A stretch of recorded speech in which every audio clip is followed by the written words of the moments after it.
कैसे हो सभी। Once again welcome to my YouTube channel knowledge Adda and lion batch. आज की वीडियो में हम डिस्कस करने वाले हैं कि बीएससी जूलॉजी बॉटनी के एग्जाम में कैसे लिखें। बहुत सारे स्टूडेंट लोगों को मेरे पास मैसेज आया था कि एग्जाम में कैसे लिखें, सेमेस्टर एग्जाम होने वाला है, टेस्ट वगैरह भी क्लास में चलते रहता है, तो कैसे हम लोग लिखें कि हमको अच्छे मार्क्स मिल जाए। जो आपको प्रेजेंटेशन है, जो आपके एग्जाम में किस तरीके से लिखना चाहिए, क्या क्या टिप्स हैं, क्या क्या ट्रिक्स हैं, वो मैं पूरा आपके आज के वीडियो में बताने वाली हूँ।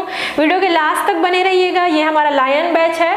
जूलॉजी के किसी भी टॉपिक को लायन बैच के नाम से अगर आप सर्च करते हो तो जो टॉपिक बना है अभी तक वो आप लोगों को यूट्यूब पर मिल जाएंगे। चलिए स्टार्ट करते हैं।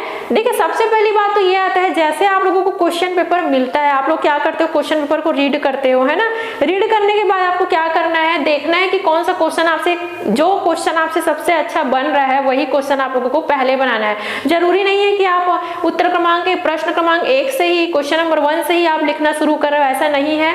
जो क्वेश्चन आपको ज्यादा अच्छा बनता है, पहली बात तो वही क्वेश्चन को आपको पहले लिखना है, क्योंकि स्वाभाविक सी बात है, अगर आप जो भी टीचर मैम है, अगर आप शुरू में ही अच्छा लिखोगे ना, तो उनको ऐसा लगता है कि हाँ, इस बच्चे को काफी अच्छे से पता है, तो आगे कभी थोड़ा अच्छा मार्क्स दे देते हैं उन लोग। लेकिन आप शुरू में ही गलत सलत करके लिखोगे, जिस क्वेश्चन में डाउट है उसी को ही आप शुरू में अगर आप लिख दिए, तो फिर आगे चल के आप कितना भी अच्छा लिखो, उनको ये लगेगा अरे ये तो गलत सलत ही लिख रहा है। तो ऐसा होता है कि जो क्वेश्चन अच्छा बन रहा है ना, वो आप लोग पहले लिखो। सेकंड चीज ये, देखिए काफी सारे स्टूडेंट लोगों के मन में डाउट होता है ना कि अभी तक जो 11th 12th में जिस तरीके से लिखते आए हैं, क्या वैसा ही हम बीएससी में लिख दें। तो देखो, वैसे लिख सकते हो, वैसे लिखने वाला तो लिख देते हैं, बट थोड़ा सा अगर आप कॉलेज लेवल में पहुंच गया हो ना, तो थोड़ा सा जो लिखने का ट्रिक है वो भी थोड़ा सा चेंज हो जाता है। वही मैं आप लोगों को बताने वाली हूँ। तो जैसे ही आप लोग अब आंसर लिखना स्टार्ट कर दिए, सबसे पहली बात, अगर आप कॉलेज लेवल में आ गए हो तो आपको अपने स्पीड में ध्यान देना है।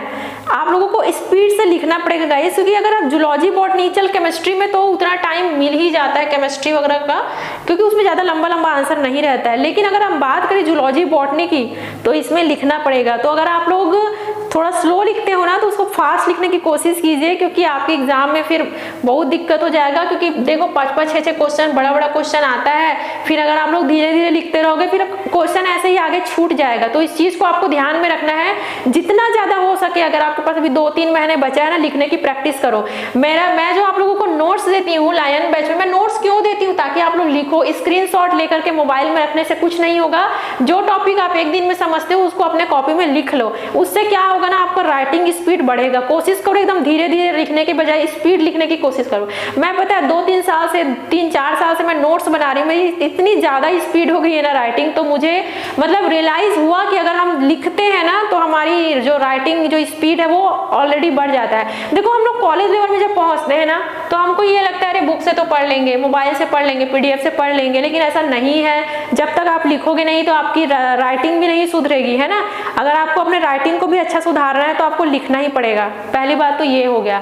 सेकंड चीज आता है, अगर आप जूलॉजी बॉटनी का एग्जाम दे रहे हो, डायग्राम। देखिए यहाँ पर मैं आप लोगों को बता रही हूँ, अगर आप बीएससी जूलॉजी के स्टूडेंट हो, अगर आप बायो के स्टूडेंट हो, तो ये कलर पेन तो आपके पास होना ही चाहिए। अगर आप कॉलेज लेवल में पहुंच गए, 11th 12th तक नहीं लगता, बट कॉलेज लेवल में ये कलर पेंसिल आप लोगों के पास होना चाहिए। देखिए, काफी बच्चे लोग का अपना अपना हैबिट होता है। कई लोग पेंसिल से बनाते हैं, जो रबर से मिट जाता है ना, सीस वगैरह, उससे बनाते हैं एग्जाम में। कई लोग पेन से ही बना देते हैं, कई लोग कलरफुल पेन यूज करते हैं। मैं जब थी तो मैं कलरफुल पेन यूज करती थी, और मेरे मतलब बैच के जितने भी बच्चे थे तो सब कलरफुल पेन ही यूज करते थे, और हमारे कॉलेज में यही बोलते थे कि जूलॉजी का जो डायग्राम है वो कलरफुल बनाओ। बट मैं सारे यूनिवर्सिटी का मुझे नहीं पता कि अगर आप जूलॉजी में कलरफुल डायग्राम बनाना चाहते हो तो एक बार अपने टीचर से, अपने मैम से पूछ लेना, है ना, क्योंकि बहुत सारे में मे भी अलाउ ना हो। बट अगर आप कलरफुल पेन यूज करना चाहते हो तो बता दूं, आपको बहुत अच्छे मार्क्स मिलते हैं जूलॉजी में, क्योंकि बड़े से बड़े जो पीएचडी प्रोफेसर लोग होते हैं ना, सब कलरफुल पेन की सलाह देते हैं। लेकिन कलरफुल पेन मतलब ऐसा नहीं कि आप स्केच पेन लेकर के बैठ गए हो, क्योंकि स्केच पेन लेकर के बैठोगे तो फिर पेज के अगले तरफ भी वो पूरा छप जाएगा।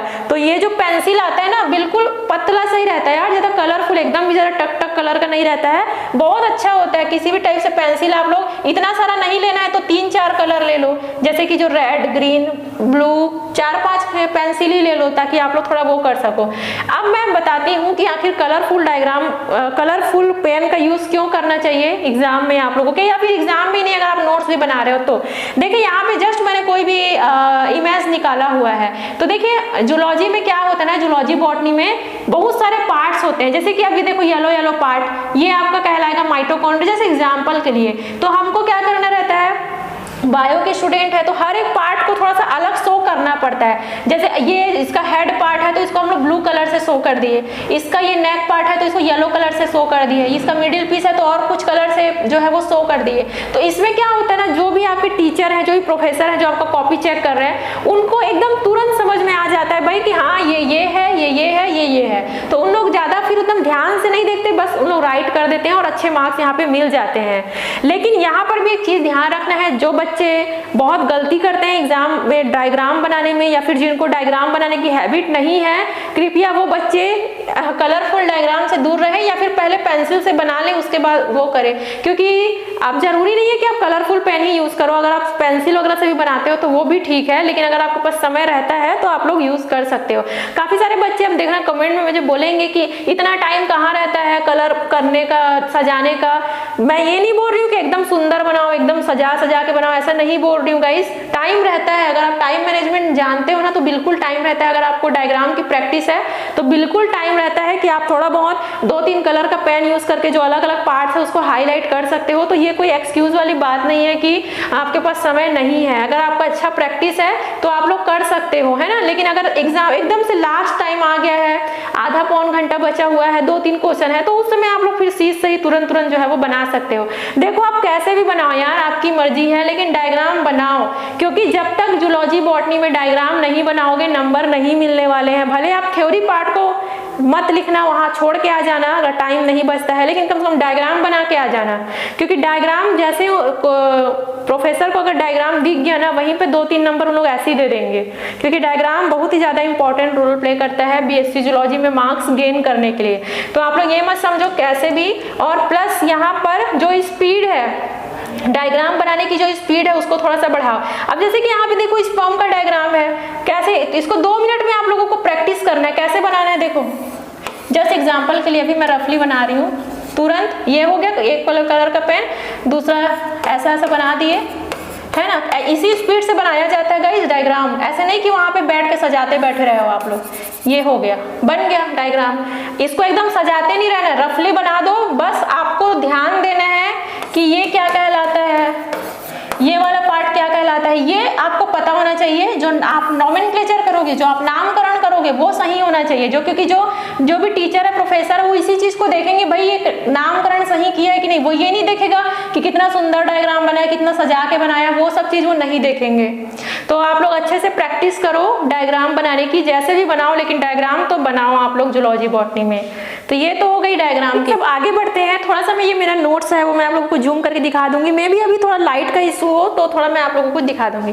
अब देखो यहाँ पे ना बहुत सारे स्टूडेंट, पिछले बार भी जब मैं ऐसे लिखने के तरीके ये वो पे वीडियो बनाई थी ना, तो बहुत सारे बच्चे लोग मुझे कमेंट किए थे कि मैम आप इतना बताते हो, आपका कितना परसेंट था, बड़ी बड़ी बात करते रहते हो, आप बताइए आपका कितना परसेंट था बीएससी में। तो वही चीज में चलो मैं आज आप लोगों को बता ही देती हूँ कि मेरा कितना मार्क्स था एक्चुअल में।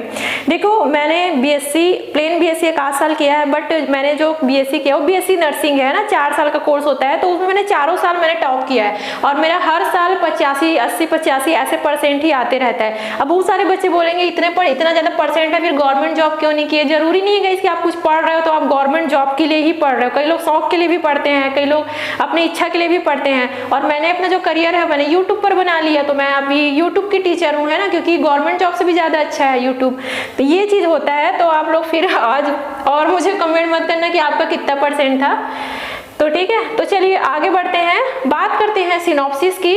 जूलॉजी में मेनली सिनॉप्सिस ही लिखा जाता है। अगर आप एमएससी लेवल पहुंच जाते हो, मास्टर वगैरह करते हो, तो वहाँ जो भी प्रोफेसर होते हैं, टीचर होते हैं, आप लोगों को सिनॉप्सिस लिखने की सलाह देते हैं। वैसे आप अभी आप बीएससी में हो, लेकिन अगर आप बीएससी से भी अगर आप सिनॉप्सिस लिखने की हैबिट डालोगे ना, तो फिर वो बहुत अच्छा है। चलिए कंफ्यूज मत होइए, मैं आप लोगों को बताती हूँ कि सिनॉप्सिस क्या होता है।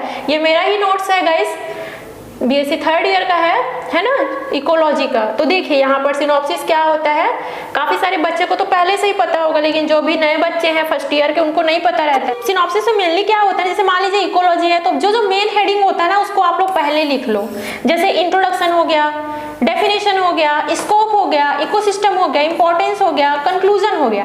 तो जो पॉइंट आप जो मेन हेडिंग है ना, उसको पहले आप ऐसे लिख दो। तो इससे क्या होता है, जो भी मैम टीचर होंगे ना, उनको ये लगे कि भाई स्टूडेंट को काफी अच्छा पता है, एमएससी लेवल का लिखा हुआ है। वो ये देख करके ही जान जाएगा कि कि भाई अंदर आपने क्या क्या लिखा है। फिर उन लोग क्या करते हैं ना, अंदर को उतना पढ़ते नहीं है, मतलब देख के ही समझ जाते हैं हाँ भाई इस बच्चे को तो पूरा नॉलेज है, इंपॉर्टेंट भी लिखा हुआ है, लास्ट में कंक्लूजन भी लिखा हुआ है, तो फिर अंदर में आप थोड़ा बहुत मिस्टेक भी किए रहोगे ना, वो भी थोड़ा सा छुप जाता है। तो बहुत इंपॉर्टेंट होता है सिनॉप्सिस लिखना। अब बहुत सारे बच्चे सोचेंगे भाई इसमें भी फिर से टाइम वेस्ट हो रहा है, ऐसा नहीं है गाइस, टाइम वेस्ट नहीं होता है। कितना मिनट लगता है इसको लिखने में भाई, आधा मिनट से भी कम समय में अगर आपकी स्पीड अच्छी है फटाफट फटाफट लिख दो, हो जाता है। तो सिनॉप्सिस लिखने से ना आपका जो भी प्रेजेंटेशन है वो बहुत अच्छा दिखता है। और साथ ही साथ ये जो लास्ट में मैंने कंक्लूजन बताया ना, निष्कर्ष, जैसे कि कोशिका हो गया, कोशिका के पढ़ने के बाद आपको क्या निष्कर्ष निकला, चलो कंक्लूजन नहीं आता है तो मत लिखना, उसमें कोई बात नहीं है, लेकिन जो जो मेन हेडिंग होता है ना वो कर लो। देखो जरूरी नहीं है आप सिनॉप्सिस हर टॉपिक में लिखो, कई टॉपिक तो ऐसा होता है ना जिसमें सिनॉप्सिस लिखते बनता नहीं है, वो भी मैं समझती हूँ, तो देख देख के आप लोग थोड़ा सा कर लेना इसको भी, ठीक। अब बात ये है और कैसे किया जाए, खैर मैंने हाइलाइटर का यूज किया हुआ है, आप लोग हाइलाइटर का यूज मत करना, वो तो मैं नोट्स के लिए कर देती हूँ, लेकिन जो भी आपका मेन हेडिंग होता है ना गाइस, उसको देखो एग्जाम में 2 कलर का पेन यूज करना है, एक तो ब्लैक और दूसरा ब्लू। 2 कलर के पेन के अलावा और दूसरा कलर का पेन यूज मत करना लिखने के लिए, मैं डायग्राम की बात नहीं कर रही हूँ, लिखने के लिए वो तो खैर आप सभी को पता ही है। जो मेन हेडिंग होता है जैसे कि स्कोप, इसको आपको हाईलाइट करना है, थोड़ा सा ब्लैक कलर का पेन रख लो, ब्लैक कलर का पेन ऐसा लो जो मोटा चले, है ना, एकदम पतला सा लोगे तो फिर वो अच्छे से हाईलाइट नहीं दिखता यार, थोड़ा सा मोटा कलर का ब्लैक कलर का पेन लो ना, उस ब्लैक कलर के पेन को थोड़ा सा अच्छे से इस तरीके से जो है वो अच्छे से लिखो, प्लस एक स्केल पकड़ लो, जैसे लिख लिए स्केल में ऐसा 2 लाइन खींच दो। कई लोग बच्चे हाथ से भी खींच देते हैं जल्दी जल्दी में, वो भी ठीक है कोई बात नहीं, लेकिन एक अंडरलाइन कर दो। कुछ बच्चे कैसे करते हैं, मैं जहां तक मैं करती थी, जैसे ये लिख दी, ऐसे ऐसे थोड़ा सा इसको हाईलाइट कर दो, मतलब एक सर्कल में डाल दो या फिर कुछ ऐसा कर दो, जो भी करो, लेकिन उनको पता चलना चाहिए कि हाँ ये मेन हेडिंग है, हाँ ये स्कोप है। उसके बाद जैसे अंदर में और छोटा छोटा पॉइंट आ रहा है ना, इसके टाइप्स वगैरह आ रहे हैं, जैसे सपोज एग्जाम्पल के लिए, तो उसको भी क्या करो थोड़ा सा ऐसा लिख दो, या फिर ऐसा ऐसा वाला भी आप लोग नीचे हेडिंग डाल सकते हो। तो कहने का मतलब है कि सबको मिक्स मत करो। अगर सपोज यहाँ पे अगर मैं सबको मैं ब्लू कलर के पेन में डाल देती तो फिर क्या पता चलता क्या क्या है क्या क्या है। तो प्रेजेंटेशन करना भी थोड़ा आना चाहिए गाइस एग्जाम में, इसमें भी बहुत अच्छे मार्क्स आपके बनते हैं, ठीक। तो ये तो हुआ।